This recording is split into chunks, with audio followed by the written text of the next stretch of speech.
तो अब क्वेश्चन आता है कि भाई water as a security issue allows for broad based participation of actors and there is greater participation of the episteme community in the policy making process. Explain the episteme community thesis in the context of South Asia using scholars. तो देखो जी, ये episteme community thesis जो है, this thesis has been given by a scholar named उत्तम कुमार सिन्हा. तो उत्तम Kumar Sinha, UK Sinha, he is a person who has basically written a book on episteme knowledge and episteme community specifically with respect to water issues in South Asia. So what does he say? He says that today he has first in his book tried to define what is the meaning of the word episteme community. So let us also try to look at that. See, episteme community basically means that there is a transnational community of experts that basically exist across the states. So here there is a community being visualized, which is of experts, and these experts are none other but hydro experts. And these hydro experts basically exist across different countries, but in a single geographical region. For example, in South Asia, you will have hydro experts living in India, hydro experts in Nepal, hydro experts in Pakistan, hydro experts in Bhutan, etc. So you have a wide variety of experts, number one, who are living. Number two, they all coordinate with each other at the academic level. So this is the most important point. The second point, that they will all coordinate with each other at the academic level. So he says that in all those areas where hydro cooperation is based on academic cooperation of experts, and these experts are also living in territories which are adjoining each other, and these territories also have lot of water sharing between each other. So he says that in such a scenario, this episteme community works in a very effective way. Now, what does he talk about South Asia? He says that in South Asia, the problem today is number one. The waters are always something that have generated what we call as an emotive issue. Emotive issue means that water is something which is very emotionally attached and very emotionally close to the people. So in South Asia, there is generally a perception of looking at a river not only as a river, but river as basically a life. River as something that gives support to life. In this context, he says that the problem today that arises is that in countries of South Asia, we only have one single actor, that is the state, playing the role in the entire river management. He says that the problem today is that in South Asia, where ideally rivers which basically have emotive attachments, where people are most important stakeholders, these stakeholders are not involved in any kind of river management, number one. Number two, he says that the principal actor involved in the entire water management is only and only the state. Now, when we look at the state, he says that the problem that arises here is that the state tries to look at water purely and purely through riparian issues. Riparian means that who is upper riparian, who is lower riparian. So he says that the problem today is number one, state is disconnected from two important entities. First entity here, he says that the state is disconnected from is the people of the countries at large, because people view the water as a basically an emotive issue.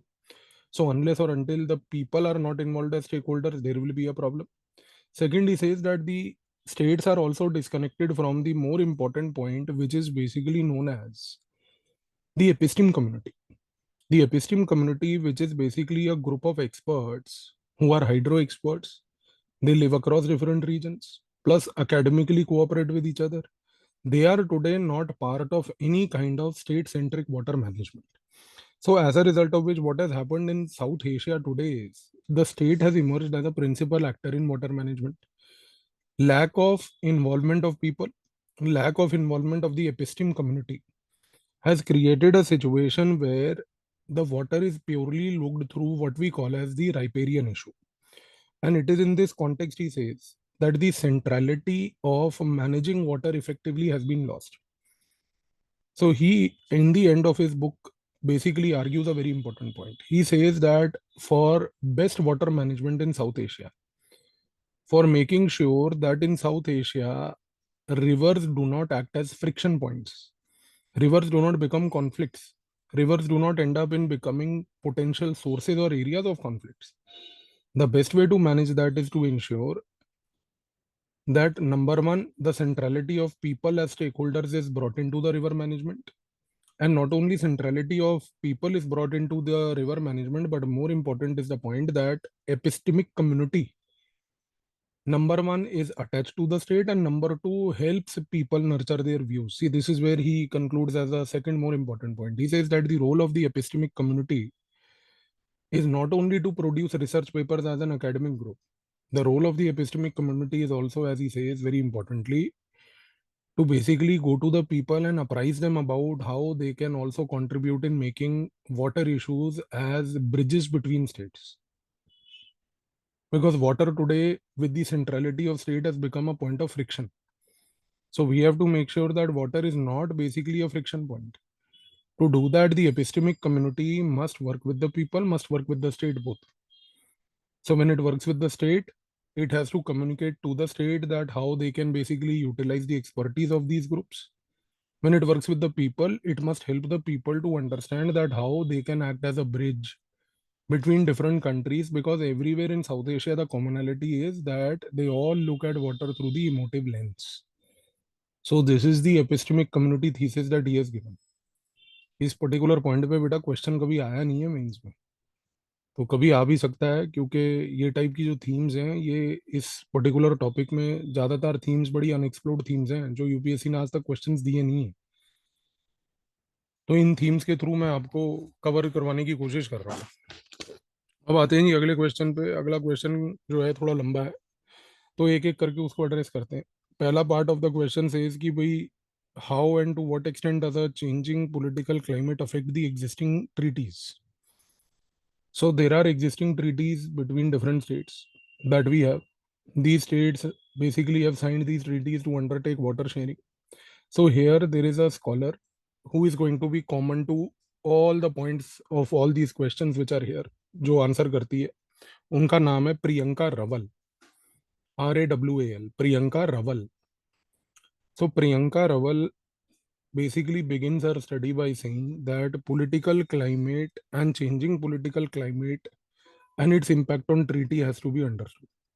She says that in South Asia, the politics has not matured. That is the first point.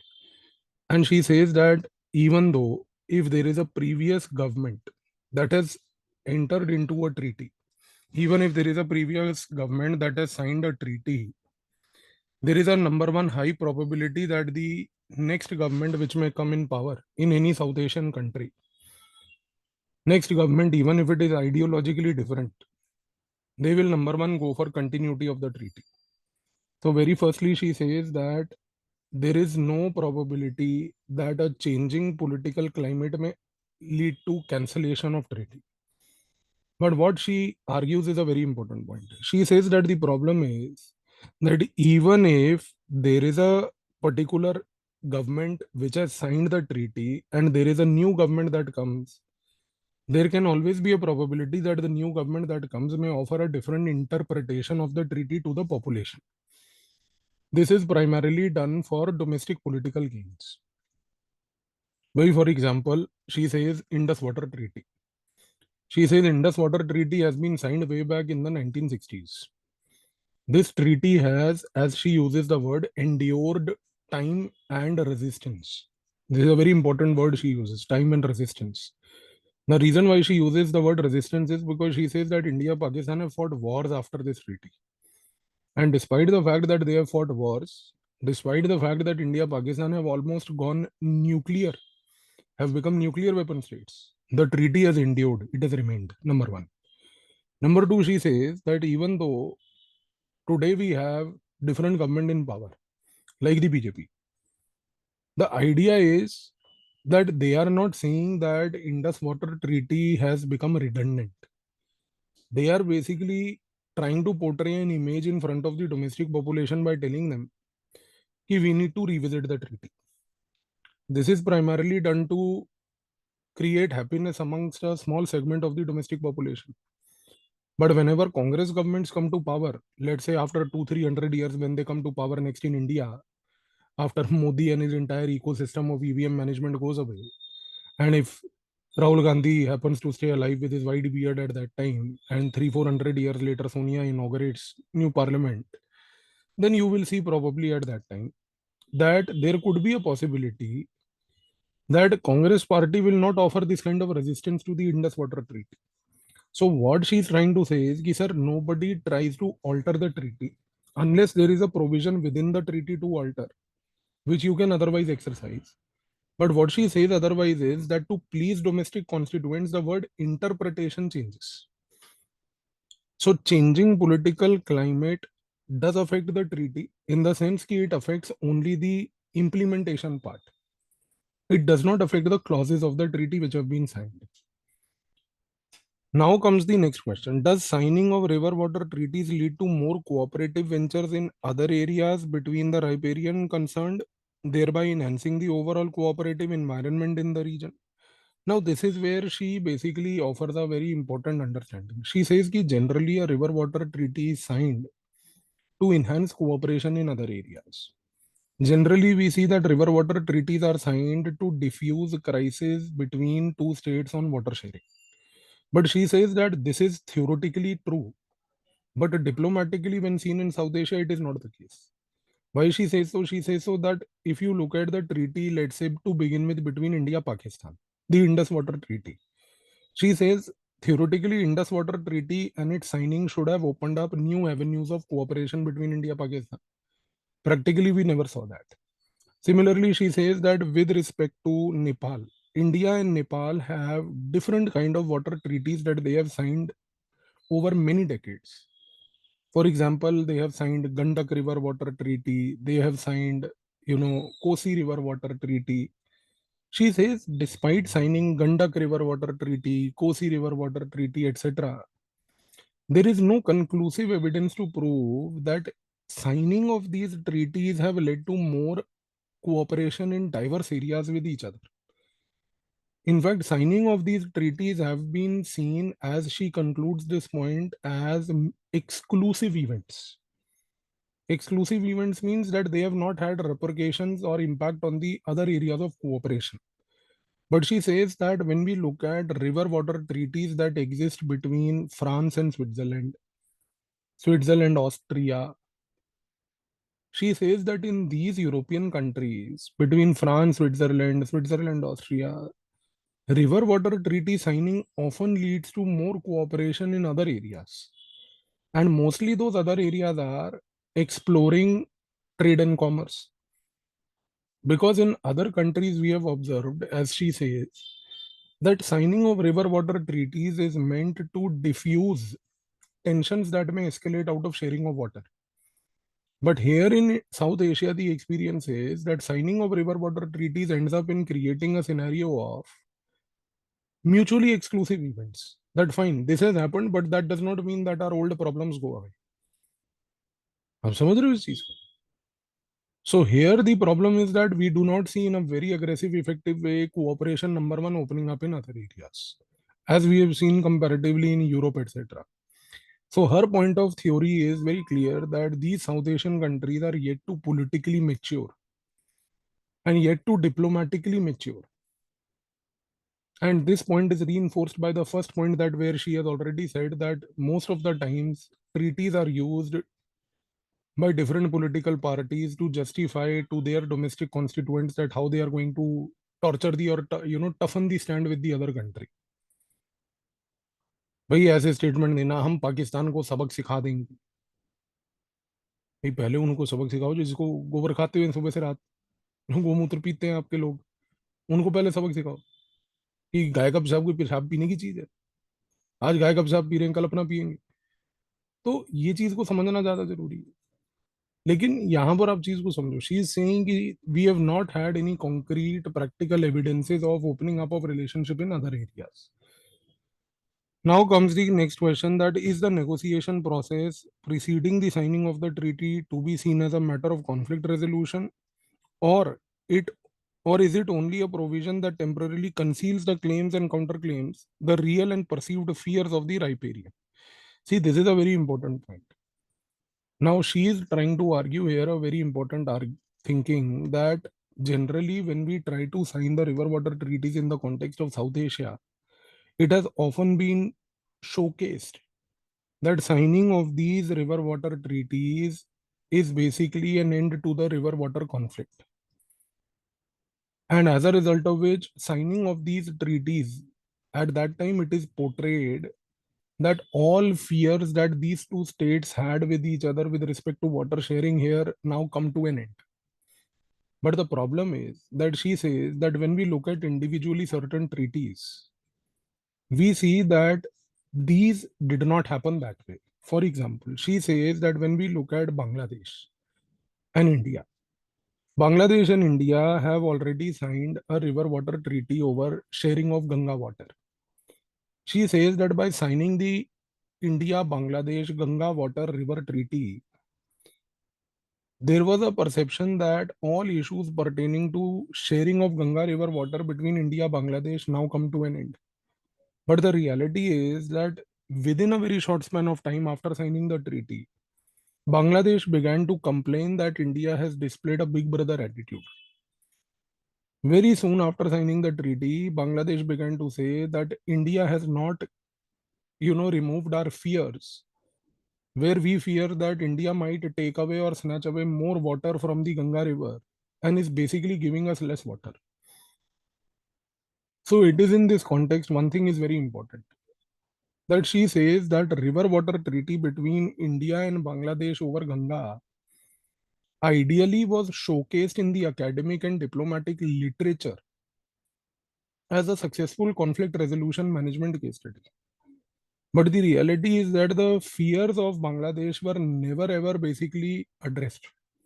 And today, Bangladesh continues to have this fear that as the economic size of India enlarges, as India becomes economically more and more powerful and bigger, and diplomatically more and more powerful and bigger, their possibility of negotiating future treaty or renewing the treaty will become a problematic area for Bangladesh. आप समझ रहे हो इस चीज को? So what she's trying to say is that there are two ways of looking at a water treaty. One is that on the face of it, the countries deliberately try to show that things have been sorted out. But beneath that show off lies a deep layer of what she calls the water insecurity. And this water insecurity is something that is not addressed. Then comes the question ki, do the real and perceived fears lead to non-compliance of the treaty with an overriding militarized approach in which the possession of the water is determined unilaterally? Now see, let's understand one thing. She says in the context of India, Bangladesh, that there is a difference in the real and perceived fear. How is it different? She says that the Indian side, after signing the treaty with Bangladesh, said that the real fear of Bangladesh has been addressed. The real fear that India might snatch away water of Ganga. But beneath that, she says, was a layer of perceived fear of Bangladesh. The perceived fear that India has not addressed our concern, and in the future, if we try to raise our voice against India, an economically powerful India will not try to allow us to do that. So there is beneath the real face value a perceived face value, first thing. Now she says that does it lead to non-compliance in this scenario, or does it lead to an overriding militarized approach? There are two aspects. She says that in South Asia, especially with India, the case of India is very clear that India has never ever resorted to non-compliance. She says India has always had a very good international behavior. If India has signed a treaty, India has always ensured its compliance. However, she says that when it comes to, very importantly, China, Chinese behavior has been very different. In case of China, she says that today India has a real fear and a perceived fear which is similar with respect to the Brahmaputra water. She says that the real and the perceived fear is that number one, China refuses to sign a treaty for Brahmaputra. Number two, she says not only China refuses to sign a treaty from Brahmaputra, but what is equally more important is that China has militarized the Brahmaputra water. Militarized here does not, beta, in this context of water affairs, does not means using military. Military means using your might, using your power to stop or play with the water.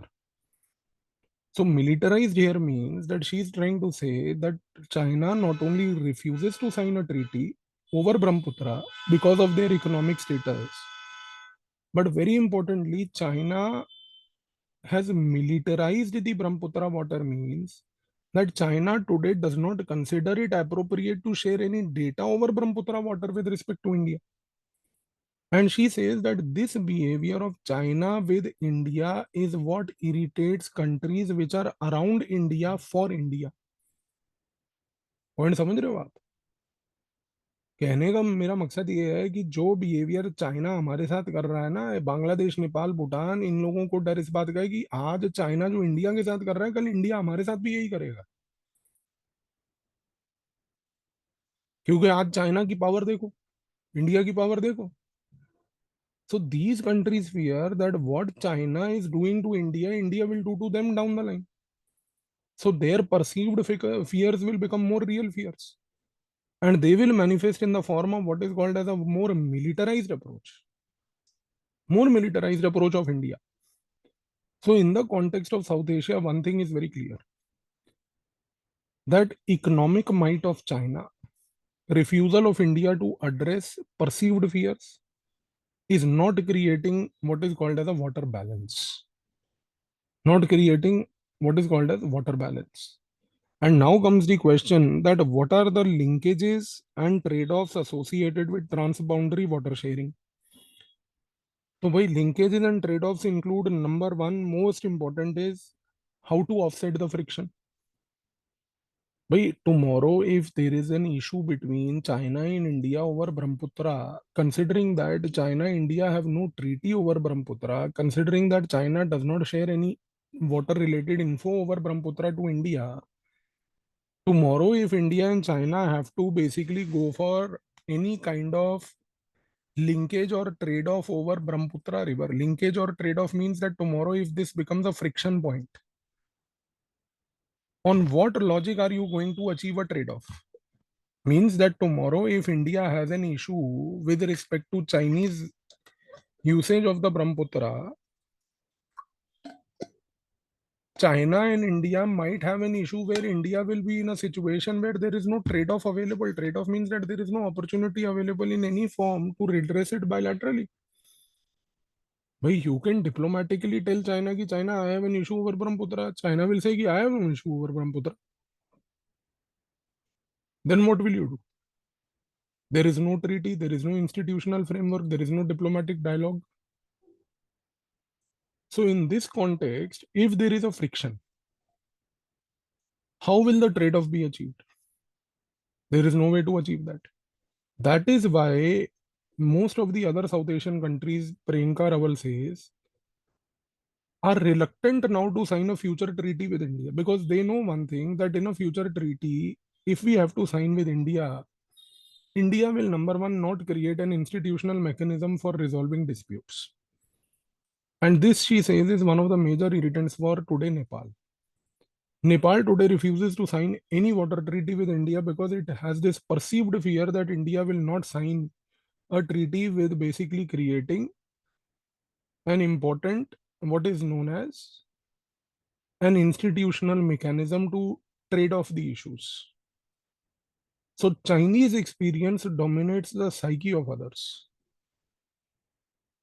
And India's inability to manage the issue effectively at the perceived level creates more insecurity. And now comes the important point that she says that in the future, things can only become better if China takes the lead. And China initiates an scenario where China creates institutional mechanisms that will percolate down to Bangladesh, Nepal, Bhutan, Myanmar, etc. So she leaves the onus of responsibility of change on China today. That is an important point two remember.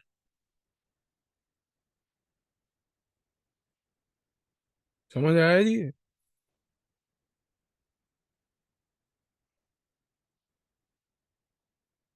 लंबा question था ये।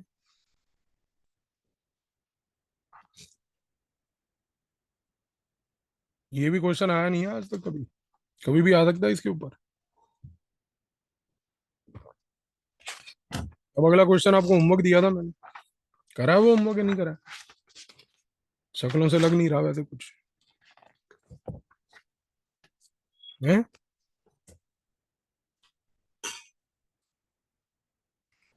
करा है नहीं करा है? भाई नहीं करा है तो बता दो, ये नहीं कि झूठ बोलने हैं, बाद में कर लेना उसको फिर। बेटा छुट्टी का समय मिलता है तो इसका प्रयोग किया करो यार। भाई बीजेपी ने कौन सा परसेप्शन का गेम आज तक वैसे ही जीवन में अच्छा खेला है? परसेप्शन बनाने में जो चीज जो है उन्होंने की है, उल्टी की है। आपको बीजेपी में किसकी शक्ल देख के जो है एक सेंस ऑफ स्टेबिलिटी आती है? निर्मला की है। उसकी शक्ल देख लो, बंदा वैसे ही डर जाए, पता नहीं अब कौन सा टैक्स लगा देगी कल सुबह। मोदी की, कि पता नहीं रात को 8 बजे इसको कहाँ कीड़ा काटता है कि आ जाता है टीवी पे कुछ भी बोलने। तो चीज को समझो ना यार। सबसे बड़ी चीज ये है कि बीजेपी हो या कांग्रेस के साथ सिर्फ इशू ये है कि वो ना इंडिफरेंट होते हैं। वो क्या है यार, आपको कांग्रेस का माइंडसेट भी थोड़ा सा समझना है कि वो एकदम जो है वो रईस एलिटिस्ट टाइप के लोग हैं। ठीक है, उनको लगता है ये सब चिंदीगिरी क्या करना है, कि किसी का नदी का पानी रोक लेना है, ये कर लेना वो कर लेना है। ये बीजेपी वाले क्या है, ये बेचारे यार मतलब सस्ते देसी उठाई गिरे टाइप के घटिया लोग। इधर उधर सड़क पे चलते हुए लोगों की साइकिल के रिक्शों के हवा निकालने वाले, पंचर की वो बाल बड्डी निकाल के घूमने वाले लोग। साइकिल के पहिए से वो जो जहाँ पे बाल बड्डी नहीं लगती, जहाँ पे आप पंप लगा के हवा भरते हो, साइकिल की कैप निकाल लेना वहां से, ये वो टाइप के लोग बेचारे चोरी चक्कारी करके आए हैं। तो इनको क्या लगता है, दे आर मोर ब्रूटिश। तो in this sense one thing is very important कि इन लोगों को हार्ड एंड परसेप्शन और ये सब चीजों के बारे में ना, इन लोगों के लिए इतना चैलेंज नहीं है, क्योंकि they don't understand all that. Those are things that only nuanced people can achieve. अब आप देखो, 2 दिन पहले हमारा फॉरेन मिनिस्टर जो है खड़े होकर टीपू सुल्तान की बातें कर रहे हैं। मतलब तू कंट्री का फॉरेन मिनिस्टर है, तेरे को टीपू सुल्तान से पहली बात तो लेना देना क्या? कौन सा तू इतना पढ़ा लिखा आदमी है कि तेरे को टीपू सुल्तान के बारे में कुछ पता है? घंटा नॉलेज नहीं है तेरे को एक। लेकिन खड़े होके कमेंटबाजी कर रहा है टीपू सुल्तान के बारे में, बड़ा कॉम्प्लेक्स पर्सनैलिटी था। तेरी शक्ल लगती है यो यो हन्नी सिंह जैसी, ऊपर से तू बातें ऐसी करता है। आप कभी ध्यान ध्यान से देखना, मतलब जयशंकर की शक्ल अगर आप ध्यान से देखो और बगल में योयो हनी सिंह की फोटो खोल लो, तो आपको लगेगा कि मतलब 10 साल के बाद योयो हनी सिंह जो है वो हमारा फॉरेन मिनिस्टर ही है। मैं आपको सच बोल रहा हूँ, ध्यान से कभी उसकी फोटो देखना आप दोनों की। बहुत कोरिलेशन है दोनों में, मेरे को तो बाप बेटा लगते हैं। लेकिन चीज को समझो कि इन सब चीजों के बारे में चर्चा करने से अच्छा तो तेरे को हमारे फॉरेन मिनिस्टर को ये समझाना चाहिए था 2 दिन पहले कि भाई नेपाल जो है, जहां पर अभी नया प्राइम मिनिस्टर आया है अभी 4 महीने पहले, वो बंदा जो हमेशा से बाय डिफॉल्ट पहली विजिट के लिए इंडिया आया करता था, वो पहली विजिट चाइना करने क्यों चला गया? उसका आपके पास आंसर नहीं है। अब तुम्हारा वो जो मिस्री बना रखा है तुमने, पागल सा एक जो फॉरेन सेक्रेटरी है, वो मिस्री वहां जाके जो है प्रोजेक्ट वगैरह कर रहा था। मतलब नेपाल में एक जान पहचान के वहां पर एमपी है मेरे, तो उनका मेरे को फोन आया, तो वो बोले आपके फॉरेन सेक्रेटरी को क्या हो गया? मैंने कहा वही जो हमारे फॉरेन मिनिस्टर को हुआ है। वो बोले उसको क्या हुआ है? मैं कहा जो हमारे प्रधानमंत्री को हुआ है। तो मतलब मानसिक तौर से सारे ही एक जैसे हैं यार, चट्टे बट्टे हैं एक थाली के। कह रहे हैं यार मतलब सड़कों पे उतर के जो है प्रोजेक्ट इनॉग्रेट कर रहा है। कह रहा किसी भी फॉरेन सेक्रेटरी के एक फॉरेन कंट्री में जाके एक डिग्निटी होती है। आप एक बहुत बड़े डिप्लोमेट हो यार, दूसरी कंट्री में जाके आप जो है ये चिंदीगिरी कर रहे हो, वहां पे जाके ताले खोल रहे हो, धागे काट रहे हो। मतलब फॉरेन सेक्रेटरी से ही उम्मीद नहीं है। आप समझ रहे हो? You are the guy who is an administrative guy boss, not something like a minister who's going to do all this show off and all. But see, this enmeshment is what creates the problem. तो चलो कोई फर्क नहीं पड़ता अभी तो। ये लोग हैं अभी कहीं नहीं जाते। ठीक है, अभी इनको तोड़ मिल गया राजीव। तो जब तक वो है तब तक ये हैं। मेरे को तो लग रहा है कि ज्यादा ये एक नाथ शिंदे ने तमाशा तमूशा किया ना, ये कहीं ये ना हो कि परसों को जो है वो सीधा मोदी आके कह दे कि भाई राजीव कुमार ही अब चीफ मिनिस्टर है महाराष्ट्र का। ये भी हो सकता है, मैं बता रहा हूँ आपको। और जो वो सरदार इलेक्शन कमिश्नर रखा हुआ है उसको बोल दें कि भाई तू दिल्ली में बन जाइयो अगली बार फरवरी में जब यहाँ चुनाव होगा, क्योंकि आम आदमी पार्टी जा रही है दिल्ली में। आप एक कभी कॉमन पॉइंट ऑब्जर्व करना, बीजेपी का वोट परसेंट शेयर मैंने आपको बताया था ना, दिल्ली में हमेशा 40% प्लस रहा है। उनको सिर्फ 10% और लाना है। और 7-8% तो ईवीएम में वोट तो राजीव कुमार वैसे ही बढ़ा देता रात को सोते हुए। तो बस हो गया गेम। दिल्ली में आ रही भाजपा। हमारे यहाँ तो पोस्टर लग गए, कूड़ेदान वगैरह पे बीजेपी वाले वहीं लगाते हैं ज्यादातर पोस्टर, अपने वो वहां लगा दिए उन्होंने। इस बार आ रही है भाजपा दिल्ली में। मैं अपने पापा को कह रहा था, बड़ा चिढ़ते हैं वो हार्डकोर कांग्रेसी हैं। बहुत जलते हैं बेचारे। तो मैंने कहा देख लो, आ रही। उनको शक्ल दिखा दो मोदी जी की तो टेंशन हो जाती है उनको। तो ये चीज को समझो, ये फर्क है, सोच में फर्क है। इसीलिए आप कभी देखोगे कि कांग्रेस वाले ऐसी चिंदीगिरी हरकतें नहीं करेंगे, हम इंडस का पानी रोक लेंगे, हम उसमें पत्थर डाल देंगे, हम ये कर देंगे। तो ये लोग ऐसी बातें करते हैं। और ये ऐसे क्वेश्चन भी देते हैं फिर एग्जाम में, क्योंकि वो साइकी वाले लोग सेम है ना। अभी आप देखोगे आगे, या अगला क्वेश्चन ही वही है, देखो पेज 88 पे अभी वही बात कर रहे थे। जिसने एग्जाम का क्वेश्चन बनाया है उसकी उम्र भगवान करे 10 साल कम हो जाए। How has the Indus water treaty function? Analyze in the context of how on several occasions like the Indian Parliament attack 2001, Mumbai terror attack 2008, recent terrorist attack 2016, Pulwama attack 2019। अच्छा, इस क्वेश्चन की लैंग्वेज से आप समझो कि what BJP never realizes is that by saying that 2016 Uri and 2019 Pulwama are such serious terrorist attacks, they have actually elevated the status of these attacks to as serious attacks that we witnessed in our country in 2001 in Parliament and 2008 in Mumbai. मतलब they are accepting the fact कि उस level के बड़े हादसे मोदी के समय हुए हैं, which is a good point, intellectual, which could have easily prompted India within the interpretation of the Vienna Convention of Treaties to withdraw from the Indus Water Treaty.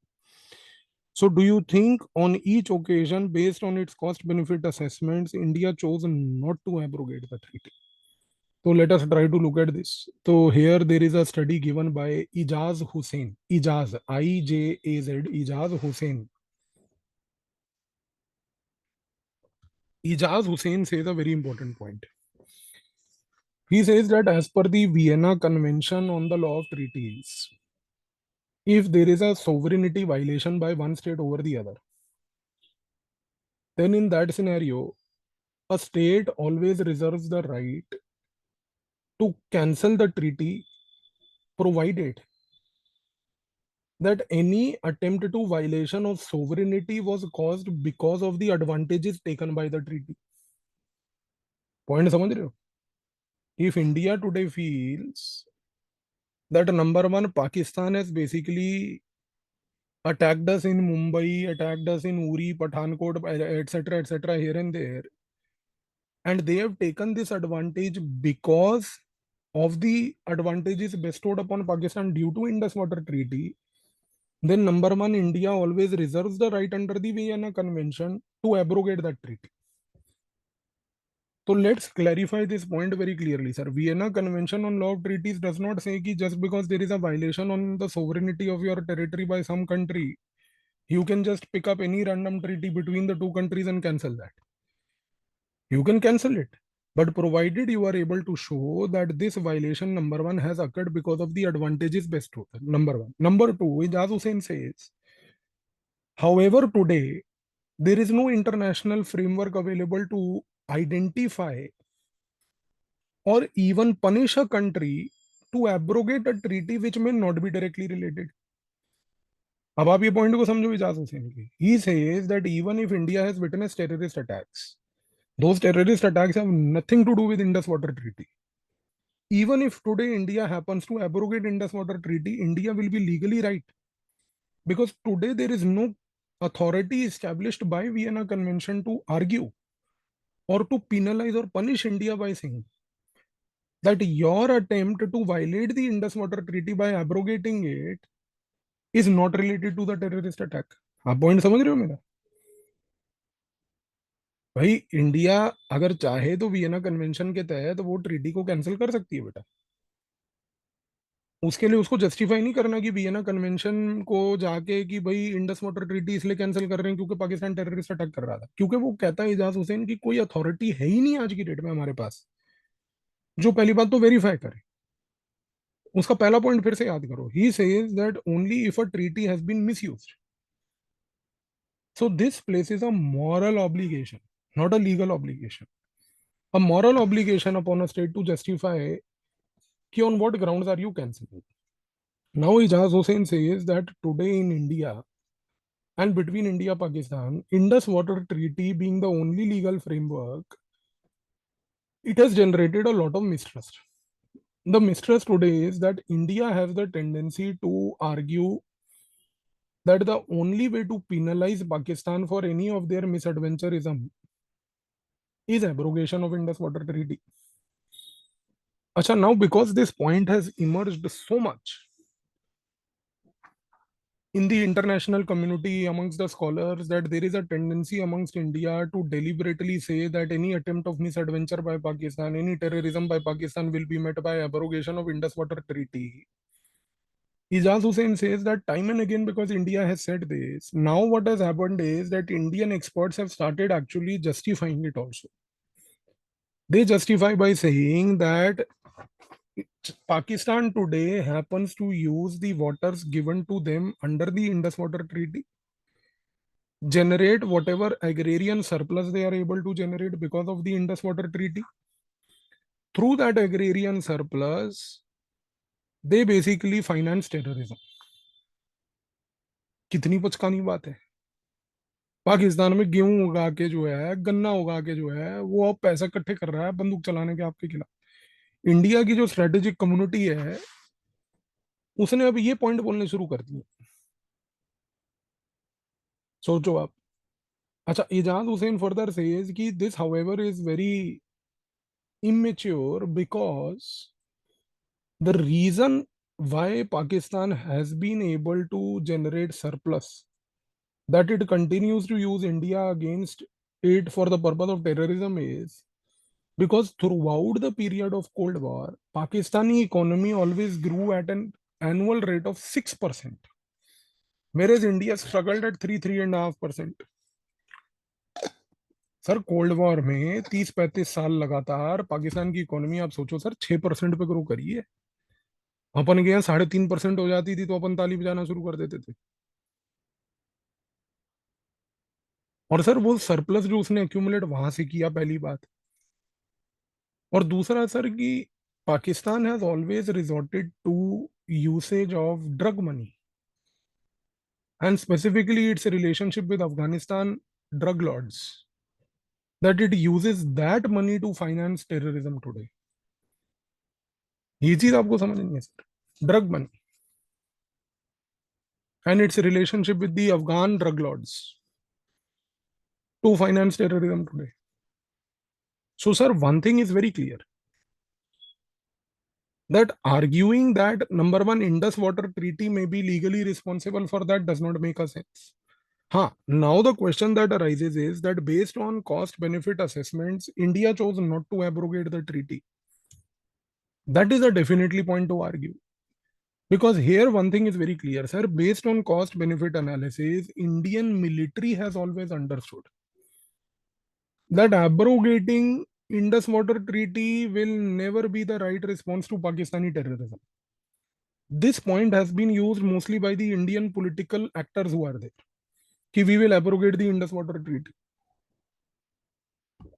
Ijaz Hussain further says that India's military planners have understood that a cost benefit analysis response to Pakistani misadventurism is number one, counter misadventurism in the Pakistani territory and giving a response to them for their misadventurism.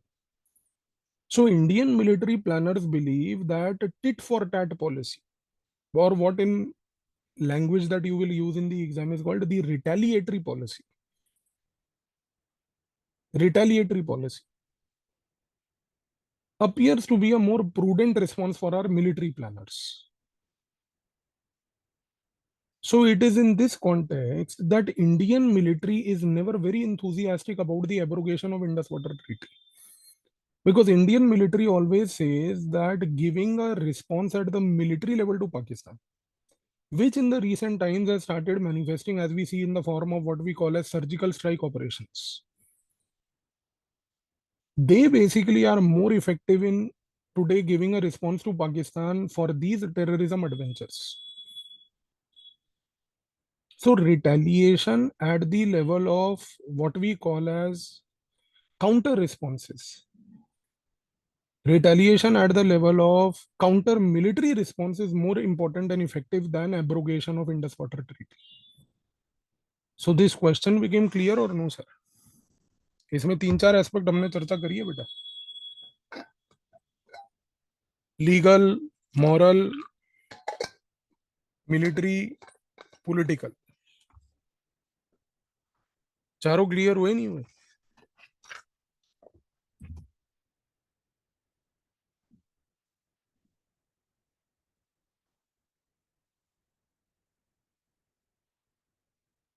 हम्म.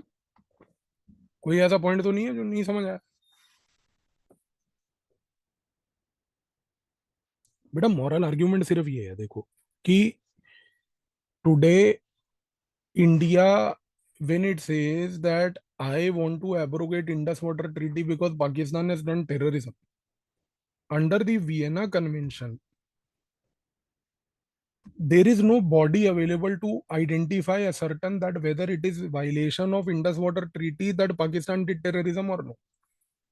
पहली बात. दूसरी बात, considering that Vienna Convention very clearly says you can abrogate a treaty only if you have a belief that the treaty was violated and thereby there was violation of your sovereignty. But there is nobody to verify it. Vienna convention ये कहता है कि भाई अगर India को ऐसा belief है कि इंडस वाटर ट्रीटी के वायलेशन के कारण पाकिस्तान ने हम के ऊपर जो है बार बार अटैक किए, तो इंडिया फिर उसके बेसिस पे कर ले जो करना है. पर fact of the matter Ijaz Hussain कहता है कि ऐसी कोई थीसिस नहीं है जो जस्टिफाई करे कि भाई इंडस वाटर ट्रीटी का नाजायज फायदा पाकिस्तान ने उठाया और जिससे वो टेररिज्म कर रहा है. रियलिटी है कि भाई वो 6% पे ग्रो कर रहे थे. तो यहाँ पर क्योंकि आपके पास कोई एक ऊपर अथॉरिटी नहीं है, इसको इनफैक्ट हम पढ़ते हैं what we call as a situation of international anarchy. International anarchy का मतलब होता है कि भाई there is no authority above the authority existing today to verify what you are saying is right और रॉन्ग. तो उस कॉन्टेक्स्ट में इंडिया के ऊपर एक मॉरल ऑब्लिगेशन कि भाई वो इस ट्रीटी को मेंटेन करके रखे. इसी रीजन से फिर वो जो last part of the question आता है कॉस्ट बेनिफिट एनालिसिस वाला, कि कॉस्ट बेनिफिट एनालिसिस फिर यही कहता है कि मिलिट्री प्लानर्स कहते हैं कि भाई हमारे को आज की डेट में जो है रिस्पॉन्स रिटेलिएटरी देने को बिल्कुल पॉलिटिकल रेटरिक है. Because there is no conclusive evidence today to justify the violation and terrorism. और ये रहेगा ही रहेगा. क्योंकि आपको पाकिस्तान को ये चीज समझानी है कि बॉस टेररिज्म जब तक पाकिस्तान खुद नहीं समझेगा कि यार उसके लिए प्रॉब्लमैटिक है, तब तक पाकिस्तान का रवैया चेंज नहीं होगा. और पाकिस्तान ये चीज तब तक नहीं समझेगा कि टेररिज्म उसके लिए प्रॉब्लमैटिक है जब तक वो खुद टेररिज्म का शिकार ना बने. या तो ये है कि भाई आप कुछ ऐसी हरकत करनी शुरू कर दो कि जिससे कि आप पाकिस्तान के अंदर टेररिज्म फोमेंट करो. अब इंडिया की स्ट्रेटेजी ऐसी है नहीं, अब हम इसराइल तो है नहीं देखो, तो ये चीज हम करेंगे नहीं. तो फिर तब तक ये पूरा रेटरिक रहेगा आपका, हम इंडस वाटर ट्रीटी कैंसिल कर देंगे. हर 3 4 6 महीने बाद आप देखो हमारे को ये याद आ जाता है इंडस वाटर ट्रीटी को लेकर.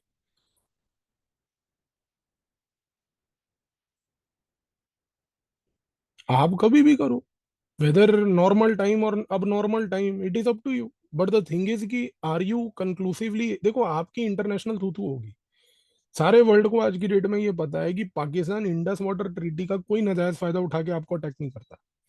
आप उसको उठा के अगर किसी टेररिस्ट अटैक के बाद भी एब्रोगेट करते हो तो आपकी बदनामी ज्यादा होगी ये कह के कि देखो उसका कोई लेना देना नहीं था, आपने ऐसे ही उसको पनिश कर दिया. इसीलिए देखो कि political military equation same point पे नहीं आती यहाँ पर. और थैंकफुली इस केस में हमारी मिलिट्री जो है वो पॉलिटिकल पार्ट को ओवर पावर कर लेती है. क्योंकि मिलिट्री हमारी जो है, ये कहना गलत नहीं होगा कि डीप स्टेट का एक बहुत बड़ा पार्ट है वो. हम मिलिट्री आज की डेट में, पॉलिटिशियन मिलिट्री भी हो गई, हमारी इंटेलिजेंस भी हो गई, दोनों डीप स्टेट का एक बहुत बड़ा कंपोनेंट है वो। उनको भी पता है कि ये जो पॉलिटिशियन है और पॉलिटिकल पार्टीज और ये पॉलिटिकल एक्टर्स वगैरह ये सब ट्रांजिटरी है, टेम्पररी है, ये आज है कल नहीं है। और डीप स्टेट का जो तीसरा हिस्सा है जो इनको पावर में लाता है, सस्टेन करता है, वो है ब्यूरोक्रेसी। और इन तीनों का नेक्सस है, ब्यूरोक्रेसी, इंटेलिजेंस और आर्मी का। तो ये तीनों के अंदर एक सहमति है कि यार जब तक ये हमें डिस्टर्ब ना करें, हमें इनको कोई जरूरत नहीं कुछ करने की। पर जहां हमारी चलेगी वहां हमारी ही चलेगी। भाई एक सिंपल उदाहरण देखो ना बेटा, armed forces special powers act, इसको आज तक जो है आप नॉर्थ ईस्ट से रिपील क्यों नहीं कर पा रहे? क्योंकि सर आर्म्ड फोर्सेज ने वहां पर पूरा का पूरा ठेका बना लिया आफ्सपा को लेके। क्योंकि आर्म्ड फोर्सेज पूरे नॉर्थ ईस्ट में ठेकेदार बने हुए हैं। उनको पता है कि जिस दिन यहाँ से ठेका चला गया हमारा, वहां पर गेम खत्म। देखो ये कहना कौन स्ट्रांग है कौन नहीं, ये तो खैर एक स्पेकुलेशन ही है, बट ये है कि ये तीन एलिमेंट्स हैं और तीनों ही दबदबे वाले हैं।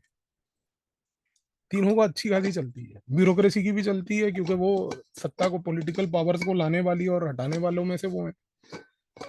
भाई आपको क्या लगता है, एक पॉइंट पे जब इंडिया में टीएन सेशन था, सबने, आपने नाम सुना है उसका, chief election commissioner TN session का, किसी की हिम्मत थी उस समय ये हरकत करने की जो इंडिया में आज की डेट में हो रही है? टीएन सेशन की अगर आप कभी बायोग्राफी पढ़ो ना सर, उसकी बायोग्राफी है, कभी ऑर्डर करके पढ़ना उस किताब को। उसने अपनी किताब में अपने पीए को बोला था कि वो दोपहर को 2 बजे लंच खा के 2 बजे से लेके 3 बजे तक अपने ही ऑफिस में, ऑफिस कम रेजिडेंस भी होता है उन लोगों का, सीनियर लेवल के जो होते हैं इन लोगों के, वो अपने ऑफिस में रेस्ट करता था 2 से 3 बजे तक। और उसने बोल दिया था कि इस 2 से 3 के बीच में अगर सिर्फ प्रेसिडेंट ऑफ इंडिया का फोन आए ना मेरे को, तो मेरे को उठाना, प्राइम मिनिस्टर का भी फोन आए तो उसको बोल देना कि 3 बजे साहब उठ के फोन करेंगे तेरे को, कॉन्स्टिट्यूशनल अथॉरिटी हूँ, उसके बाप का नौकर नहीं। ये फर्क होता है ब्यूरोक्रेसी में और जो ब्यूरोक्रेसी दलाल होती है, दोनों में। अब आप सोचो कि ये जो ब्यूरोक्रेसी हमारी आज की डेट में निकल रही है, जो ऑफिस के अंदर कैमरे लगा लगा के अभी डीएम बने नहीं और पहले ही यहाँ पे पूरी लाइव फोटोग्राफी कर रहे हैं, कल को ये 20 साल बाद secretary to government of India बनेंगे, भाई साहब ये सबसे पहले देश को बेचेंगे। आप हालत देखो इस ब्यूरोक्रेसी की, जो मेंटली रिटार्डेड ब्यूरोक्रेसी है, कि जिसको इतनी इनसिक्योरिटी है, सोचो आप। ये पुअर सेल्फ एस्टीम का केस है, और क्या है ये? तो आप चीज को समझो। यहाँ पर ये कहना कौन स्ट्रांग है कौन नहीं, तीनों ही इक्वली स्ट्रांग है। दबदबा कहाँ किसका चलता है ये तो समय ही बताएगा। अब आते हैं जी अगले क्वेश्चन पे sir, what are the Indian option on Indus water treaty considering the recalcitrant attitude of Pakistan in fomenting cross border terrorism? Sir, here the question outrightly tries to tell you that because there is cross-border terrorism, so tell us in the context of Indus Water Treaty, what can we do? How can we use Indus Water Treaty to punish? Considering that we have just argued that using Indus Water Treaty to punish Pakistan may not be the right strategy. But here we are now going to look at it that what can India do? Number one, India can exercise clauses under the treaty to seek what is called as review of the treaty. Legally speaking, India is very legal bound to do that. So India can always ask Pakistan ki come sit down on the table. We are going to exercise clauses within the treaty, number one, to basically seek a review of the treaty. Second important point is that India can always tell Pakistan legally under the existing framework that we need to replace the existing treaty with the new treaty. We need to replace the existing treaty with the new treaty. And if Pakistan refuses, then India also has the right to refuse further changes in the Indus Water Treaty. But that will not be a right approach. But India legally can always say that Pakistan, let the existing treaty collapse. We need to sign a new treaty. So we can send them a legal notice, which we are legally permitted today to do. So either we can reform the treaty or we can go for new treaty in place of the existing treaty. Third option that India has is, which is more effectively argued by a scholar whose name is, you can write down, Maruf Raza. Maruf Raza. MAROOF. Maruf Raza. RAZA. Maruf Raza says that rather than exercising any kind of punitive measures to tackle recalcitrant behavior of Pakistan, what India must try to do is that India must try to utilize existing provisions of the treaty to hurt Pakistan. His thesis is very different, sir. And his thesis is very interesting also. He says that what India must do is that India should not play with any legal clause of the treaty. Let every point of the treaty remain as it is. All India must try to do is that whatever legally permissible quantum of water that it has been given, it must try to utilize potential to develop that particular water and use that water for future. So here he gives various options. He says that India must work with Japan. India must work with Korea. India must work with Japan and Korea by inviting them to Kashmir, letting them go deep inside Kashmir, and letting them start hydroelectric projects, water conservation projects, water utilization projects on the waters allocated to India in Kashmir. This will not only help India to take advantage of its own potential, but he says that this will also enable India to tackle China, because presence of these two countries in Kashmir, and that to an area where China has also illegally occupied a land of Kashmir, will give a very strong message to China. And that message will be that, see, your adversaries in my backyard exactly the way that you put my adversaries in my backyard. Because China does not have a good relation with Japan. China does not have a good relation with Korea at all. For Korea, it perceives them as basically a highly placed economic competitor. Japan के साथ तो उसके पुराने मसले नहीं खत्म हो रहे. सर, चाइना ने अपनी टेक्स्ट बुक्स में अभी भी, पता है जापान को क्या दिखाते हैं? अग्रेसर कंट्री. जापान प्रोटेस्ट करता है, कहता है यार हिस्ट्री सब पढ़ते हैं, लेकिन हिस्ट्री को आप न्यूट्रल तरीके से भी पढ़ सकते हो ना. आप अपने लोगों के मन में ये रेडिकलाइजेशन क्यों कर रहे हो? ये रेडिकलाइजेशन क्यों करना भाई? आप समझ रहे हो इस चीज को सर? सर, ये जो सटल सबवर्जन होता है ना सर, जो इंटेलेक्चुअल क्लास करती है कंट्री में, ये बहुत ही घातक होता है. और हिस्ट्री में हमने देखा है सर, ये हरकतें हमारे यहाँ पर भी, जो ये आर एस शर्मा, सतीश चंद्र, बिपिन चंद्र, इन्होंने भी की. सारी फ्रीडम मूवमेंट जो है वो सिर्फ गांधी और नेहरू सेंट्रिक है. बिपिन चंद्र की किताब पढ़ लो तो आपको लगे कि भाई गांधी, नेहरू और टैगोर को छोड़ के तो कोई चौथा पर्सन था ही नहीं पूरे इंडिया में जिसने फ्रीडम दिलवाई, यही थे.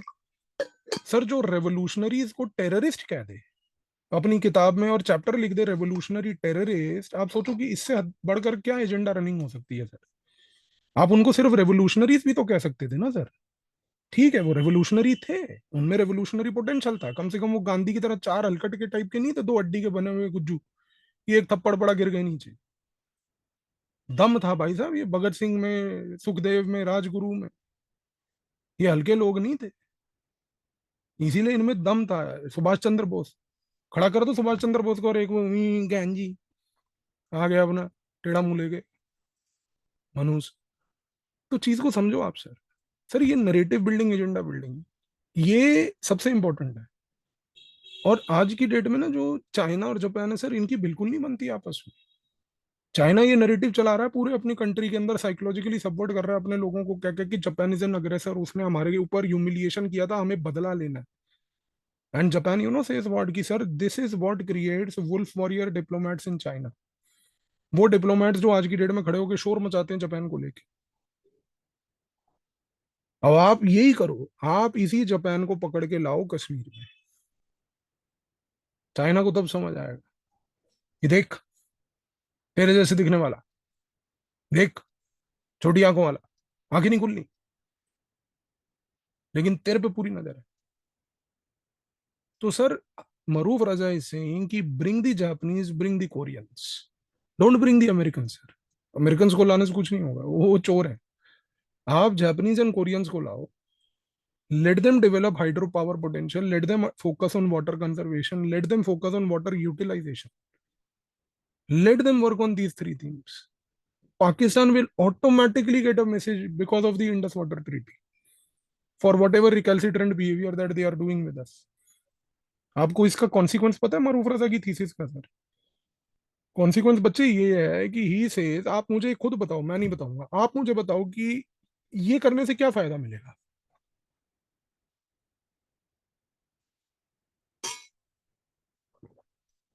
भाई ये जो मरूफ रजा बोल रहा है कि जापान को ले आओ, कोरिया को ले आओ, चाइना को मैसेज मिल जाएगा, ये सब तो ठीक है, बट इससे पाकिस्तान को क्या हुआ? पाकिस्तान को क्या मैसेज मिलेगा?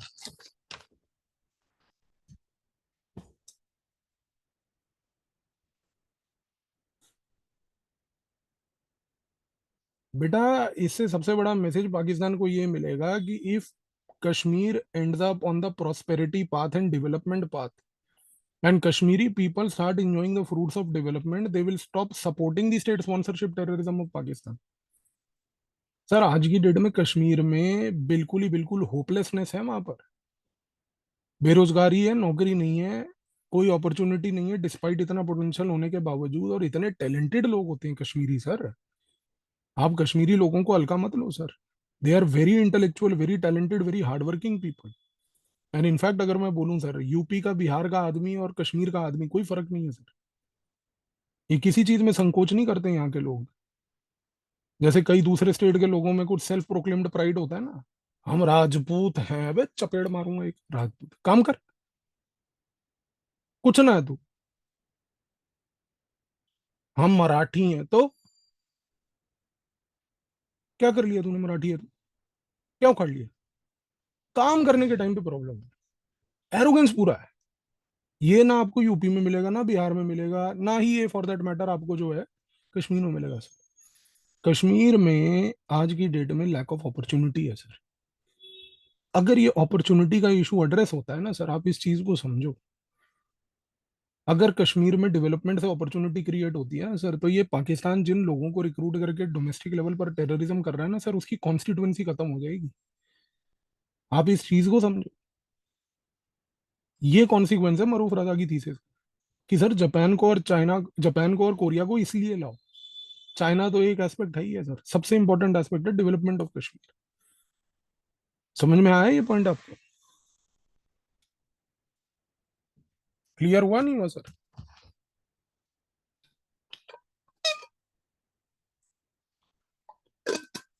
अब आओ जी अगले पन्ने पे। अब देखो यहाँ पे, अभी आपको एक पॉइंट समझ आएगा बड़ा जबरदस्त। स्कॉलर देखो क्या नाम है, स्कॉलर का नाम है सिकंदर हयात, HAYAT, सिकंदर हयात, HAYAT। किताब लिखी है इसने, द कश्मीर कॉज। किताब में पता क्या लिखा है sir? Freedom fighters fighting in Kashmir are fighting for the Pakistan water security. इससे ज्यादा सच नहीं हो सकता कुछ। और look at the word that he has used sir, freedom fighter. Terrorist को कह रहा है फ्रीडम फाइटर। भाई obviously somebody is terrorist is somebody is freedom fighter only ना सर। इसराइल के लिए जो टेररिस्ट है हमास का, हमास के लिए तो वो फ्रीडम फाइटर है ना। कह रहा है sir, the freedom fighters who are fighting in Kashmir are fighting for the Pakistan water security. सारी गेम कश्मीर में टेररिज्म पानी का है सर। मुसलमानों का विकास, कश्मीरियों का विकास, कश्मीरी कश्मीर, ये सब नहीं है बेटा।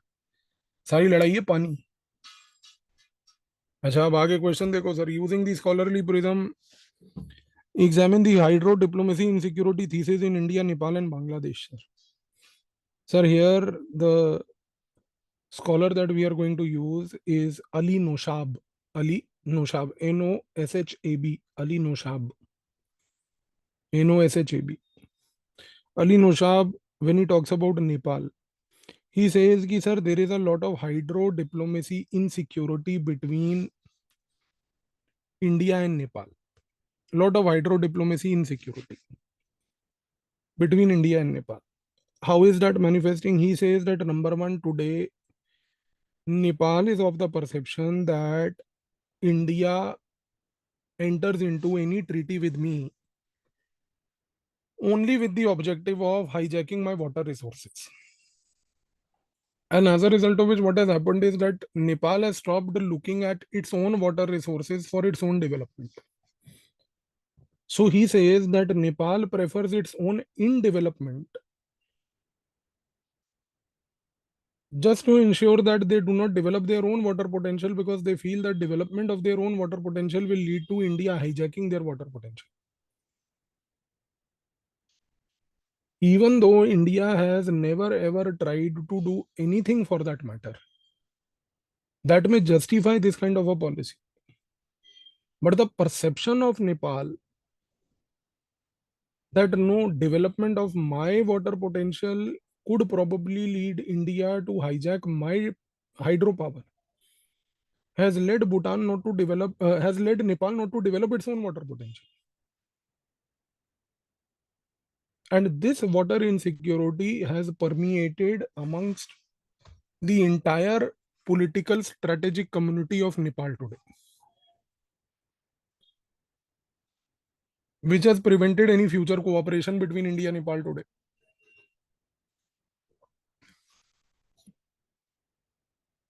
Now, when he talks about Bangladesh, sir, he says that Bangladesh ke context mein, he gives a very interesting example. Sir. He says that India and Bangladesh have a Farakka barrage.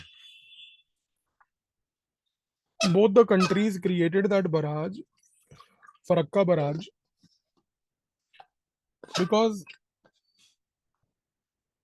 India said that we need to create that barrage so that we can de-silt the Kolkata port. Because water flowing from the Farakka barrage can be managed, and the management of the water can ensure desiltation of the Kolkata port on a regular basis. So that is the reason why he says that India and East Pakistan at that time conceptualized the Farakka barrage. But he says then further that what contributed to water insecurity was that many other scholars attributed that Farakka barrage was not created for any kind of desiltation reason. Because many scholars advocated that Farakka barrage was actually created by India to gain a strategic control in Bangladesh, in East Pakistan, so that they could basically keep an eye upon the affairs inside East Pakistan.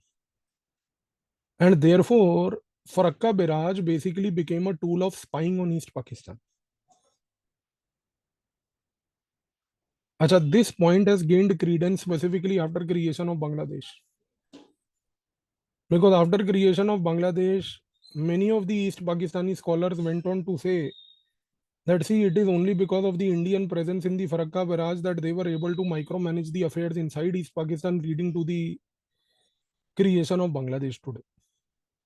So therefore, it was purely a tool of spying.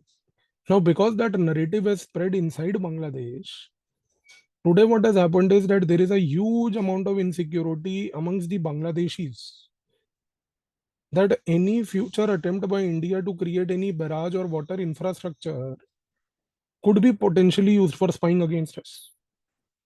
And this has prevented even repair works of Farakka barrage for a long period of time. Even though lack of repair of Farakka barrage has caused flooding problem. Farakka barrage में बहुत बार कई बार repair करने की आवश्यकता होती है. अब अपन लोग रिपेयर नहीं करने देते, हम लोग रिपेयर करना चाहते हैं तो वो रिपेयर नहीं करने देते, वो कहते नहीं रिपेयर नहीं करना, पड़े रहने दो. कई बार बाढ़ आ जाती है, फिर वो कहते देखो बाढ़ आ गई, हमने कहा हम जब बोल लेते रिपेयर कर ले तो तेरे क्या उस समय तूने मतलब नील पॉलिश लगा रखी थी, तो ये नहीं मानते. तो प्रॉब्लम ये है ना कि सर वो इनसिक्योरिटी इतनी बढ़ गई है क्योंकि अब इनके मन में वो बैठ गया है कि कोई भी इंफ्रास्ट्रक्चर अगर इंडिया क्रिएट करेगी तो वो स्पाइंग के लिए होगा. जबकि सर ऐसा कुछ भी नहीं था. क्योंकि फरक्का बैराज सोचो आप क्रिएट करने से इंडिया को अगर स्पाइंग करनी होती ईस्ट पाकिस्तान के अंदर तो एक बराज बना के हमें क्या मिल रहा था, बराज कोई कुतुब मीनार है वहां पे. सोचने वाली बात है यार, हमें तुम्हारे अंदर स्पाइंग करनी होती तो हम तुम्हारे अंदर घर में घुस के स्पाइंग कर रहे थे, और स्पाइंग भी ऐसी करी कि तुम्हारे देश को तोड़ के भूगोल बदल दिया तुम्हारा. और तुम कह रहे हो एक फरक्का बैराज जैसा बैराज बना के स्पाइंग कर रहे हो, मतलब यार मतलब तुमने मतलब हमारे को क्या पाकिस्तान समझा हुआ. नहीं, तुम्हें गाली देनी गाली तो मतलब, बट पाकिस्तान तो मत बोलो हमें यार. और भी शब्द होते हैं वोकेबलरी में. स्पाइंग करने के लिए एक बैराज थोड़ी रह जाएगा यार. आपकी ब्यूरोक्रेसी को सबवर्ट करना, आपकी जितनी भी पॉलिटिक्स है उसको सबवर्ट करना, हमने वो खेल उस लेवल के खेले. आप कह रहे हो नहीं जी फरक का बैराज पे बैठे हुए थे लड़के, इनके चार लड़के नहीं बैठेंगे फरक का बैराज पे यार. और बैराज के अंदर करना क्या, गेट खोलने बंद करने, गेट खोलने बंद करने में पानी का बहाव जब बढ़ जाएगा गेट खोल दो, कम होगा गेट खुले रहेंगे. नहीं जी इन्होंने स्पाइंग किया, तो ये नैरेटिव फैला दिया। अब वाटर इनसिक्योरिटी बन गई है नेपाल में भी। उनको लगता है कि भाई इंडिया हमारे हाईजैक करके ले जाएगा पानी को। यार हमें हाईजैक करना, हम जहाज करेंगे, हम तुम्हारे पानी को क्यों हाईजैक करेंगे? उनको ये इसलिए लगता था क्योंकि हमारे यहाँ पर बिजली नहीं होती थी। भाई ठीक है, कानपुर में लाइट नहीं आती, वहां पर अब लोग जिंदगी जीने लग गए हैं बिना लाइट के। उनको अब लाइट देख के आश्चर्य होता है, लाइट क्यों आई, क्यों, why, why it has come. वहां पे लाइफ ऐसी है। तो इस चीज को समझो, ये इनसिक्योरिटी जो है ये बढ़ चुकी है। ये क्लियर हुआ सर क्वेश्चन?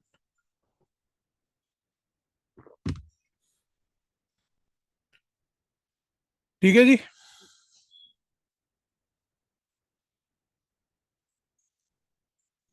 क्लियर जी। चलो फिर कल कंटिन्यू करते हैं जी यहाँ से आगे। और अभी मिलते हैं 9:15 बजे मिडिवल इंडिया की क्लास के लिए। पहली क्लास है आज। ठीक है जी। अच्छा।